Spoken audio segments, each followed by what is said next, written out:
Hello everyone, welcome to Scoops Beyond Borders. Today we cover a topic on information warfare on Russia-Ukraine war. Who is winning the war in Ukraine depends on who is talking. Predictably, Russia says that it is winning as planned, while the United States says Ukraine is pulling a surprise win thanks to its steadfast resistance and Western support. On the face of it, authoritarian Russia cannot be trusted with the facts, let alone the truth about the war, while the liberal West inspires greater credibility as it is as low for a free and independent inquiry. But in reality, as Chinese military strategist Su Su said, all warfare is based on deception. Neither side could or should be trusted to reduce the fog of war because both are fully engaged in psychological warfare, which is key to winning the overall war in Ukraine. In fact, both sides are propagating their own selective facts and myths while censoring counterclaims, as each needs to maintain an appearance of progress in order to justify big sacrifices in blood or treasure. And both sides need to up the ante in order to harden public resolve behind their goals, which thus far have excluded any serious effort towards a diplomatic solution. Russia hopes to degrade the morale of the Ukrainian resistance and deflate European support for a war that cannot be won, while the US wants to show up Ukrainian and European enthusiasm for a winnable war, even if privately US officials doubt Ukraine could recover all its occupied territories. While the Russian media has little or no choice but to parrot the official line, Western media has a choice but chosen to trust NATO and Pentagon briefs and reports, regardless of their intentions. Take, for example, the declaration of anonymous while senior Pentagon officials that Russia has committed nearly 85% of its military to the war in Ukraine, and it thus removed military coverage from other areas on their border and around the world. Russia still has not figured out how to use combined army effectively. Russia is taking hundreds of casualties a day. Among Russia's military fatalities have been thousands of lieutenants and captains, hundreds of colonels, and many generals. Now, I have no clues if any of these or other such claims are true, and nor I suspect to the officials propagating it or the journalists spreading it. But it is out, outlet there, shaping the opinions of the public, the elites, and the experts, most of who believe Ukraine is able to pull off some sort of an upset, if not an outright victory against its largely more powerful neighbor.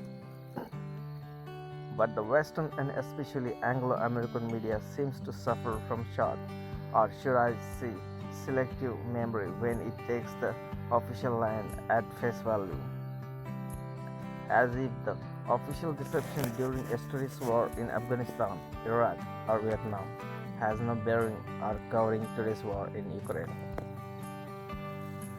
In 2019, the Washington Post newspaper revealed that senior US officials failed to tell the truth about the war in Afghanistan throughout the 18-year campaign, making rosy pronouncements they knew to be false and hiding unmistakable evidence the war had become unwinnable. In other words, they lied, but media outlets, think tanks, and inflation pundits continued to rely on these officials, even after it was revealed that they have also lied about another war, the Iraq War, which was also fought on false pretense and fabricated evidence. Official deception was even worse during the Cold War.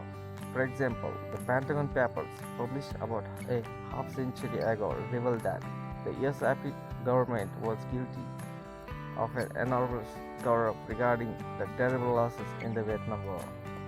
which led to some 55,000 American and more than a million Vietnamese deaths. Any expectation that US media and the public's trust in the government's take on war was forever diminished turned out to be premature as an official lies about the dirty war in Asia and Central America continue to be widely reported as facts. Even today, as US Special Operations Command covertly deploys special forces across Africa to fight shadow wars, it bluntly preaches free and transparent press, and one does not know whether to laugh or cry. So it is no surprise that governments, whether autocrats or democracies, lies about war for tactical or strategic reasons. In fact, there is a fancy name for it, stratagem, which means deliberately send untrue signals to unsettle the enemy while reassuring one's own side. What is shocking is how the free press in the free world, which to its credit has helped reveal much of the official deception in the past, as in the Pentagon Papers and the Afghan Papers, it admitted about echoing and amplifying the official line as if it were complicit in the war. Working journalists and pundits in respected American and British journals exhaust the synonyms of fascist, evil, and dangerous to describe Russia's Putin with little or no attempts at balance or objectivity. One is inclined to believe that Western media has largely been unleashed in NATO's crusade against Putin's Russia until victory. But what does victory entail here? Liberating all of Ukraine or weakening Russia to the extent it no longer threatens other European countries? The difference cannot be overstated because NATO's ultimate objective is to defend Russia and deter China from following in its footsteps, regardless of the price for Ukraine. That is why both sides seem adamant to continue the fight regardless of the cost. Russia hopes time will force a weakened Ukraine and probably Europe to blink first and eventually back down. And the US is keen on Ukrainians fighting on regardless of whether a victory is achievable, as long as the war exhausts the Russian military and weakens its economy. It is betting the Putin's Russia will crack in Ukraine, just as the Soviet Union imploded after a decade-long war against the US-supported arms uprising in Afghanistan. But then again, Ukraine is not Afghanistan, not in any relevant way, and Russia does not view it as disposable geopolitical asset. So even if Ukraine has in fact managed a surprise upset against the invading Russian forces and forced Moscow into an unexpected war of attrition, it remains far from certain that it could maintain its counteroffensive for another 6 months, let alone another 6 years. The ongoing battle for Kherson may provide a clearer signal about whether things are heading, but as long as Western military support remains robust but defensive in nature, so as not to risk a nuclear confrontation with Russia, expect the destructive war of attribution to continue in the medium run or reach a tense stalemate at best, not any form of a decisive victory for either side. Did someone say diplomacy?